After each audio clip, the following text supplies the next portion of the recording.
పిల్లలన్నీ కలిసి ఆ చిన్నారి ఎలుగుబంటికి లూనా అని పేరు పెట్టాలని నిర్ణయించారు.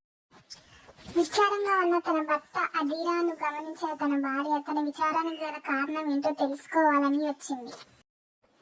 ఏమైందండి, ఈ మధ్య మీరు చాలా విచారంగా ఉండడం నేను గమనించాను. లూలా పుట్టినప్పటి నుంచి మీ మొహంలో ఆనందమే లేదు. నాకు కొడుకు పుట్టిండంటే నా వారసత్వ బాధ్యతలతో పాటు మన తెగ నాయకత్వాన్ని కూడా తనకు అప్పగించొచ్చని నేను ఎంతో ఆశపడ్డాను.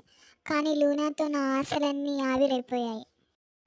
మన వారసత్వానికి ముందుకు తీసుకెళ్లాలంటే మనకు కొడుకే పుట్టిన అవసరం లేదండి.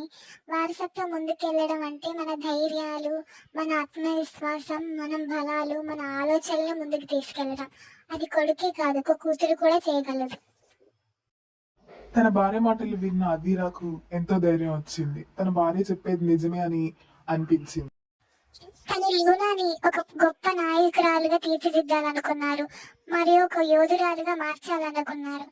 కానీ చిన్నారి లూనా మాత్రం దానికి భిన్నంగా తయారైంది. అది గమనించిన అధీరా చిన్నారి లూనాను దండించాడు.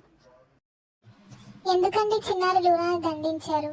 తను ఇంకా చిన్నపిల్ల, ఇవన్నీ నేర్చుకోవడానికి తనకి ఇంకా సమయం పడుతుంది. ఈ అడవిలో బతకాలంటే పుడుతూనే పరిగెత్తడం నేర్చుకోవాలి. మనం ఇంకా మన లూనాని నాయకురాలుగా చూడాలనుకుంటున్నాం. మరి తను ఇంకెంత నైపుణ్యంగా ఉండాలి.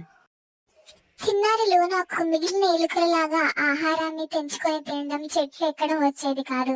తన వయసుతో పాటు తన విద్యలు కూడా నేర్చుకోలేకపోయేది. నేను ఎందుకని అందరికన్నా భిన్నంగా ఉన్నాను? నేను ఎందుకు మిగిలిన ఎలుకలలాగా ఆహారాన్ని తెంచుకొని తినలేకపోతున్నాను? ఏమైంది లూనా, ఎందుకని అలా ఉన్నావు? పెద్దమ్మ, నేను మిగిలిన ఎలుగుబంటి పిల్లల్లాగా